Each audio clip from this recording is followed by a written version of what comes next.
పెట్టుబడులే కాదు, భవిష్యత్ తెలంగాణ శక్తి నిర్మాణానికి పునాదులు. పట్టణాభివృద్ధిలో కూడా తెలంగాణ కీలక పాత్ర పోషిస్తుంది. హైదరాబాద్ భూగర్భ కేబులింగ్ పనులు చేపడుతూ నగరాన్ని మరింత సురక్షితంగా ఆధునికంగా మార్చుతున్నాం. రాష్ట్రంలో ఇప్పటికే 1036 ఎలక్ట్రిక్ వాహన్ ఛార్జింగ్ స్టేషన్లు ఏర్పాటు చేసి పర్యావరణ రహిత రవాణా వైపు తెలంగాణ వేగంగా ముందుకు పోతుంది. తెలంగాణ రైజింగ్ దృష్టిలో భాగంగా క్యూర్ ప్రాంతాల్లో గ్రీన్ మొబిలిటీని మరింత విస్తరించే దిశగా కూడా క్రమబద్ధమైన చర్యలు తీసుకుంటున్నాం. మన ప్రభుత్వం విద్యుత్ రంగాన్ని సామాజిక న్యాయ సాధనంగా కూడా ఉపయోగిస్తుంది. గృహజ్యోతి పథకం ద్వారా 53 లక్షలకు పైగా కుటుంబాలు లబ్ధి పొందుతున్నాయి. దీనికి భారీగా బడ్జెట్ మద్దతు అందిస్తూ డిస్కమ్లకు ప్రభుత్వం ప్రజల తరపున భారం భరిస్తుంది.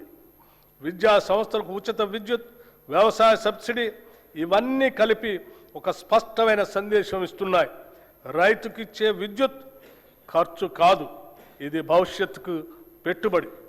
రైతు డిస్కమ్ ఏర్పాటు ద్వారా వ్యవసాయానికి మరింత కేంద్రీకృత మరియు నాణ్యమైన సేవలు అందించే దిశగా ముందుకు సాగుతున్నాం.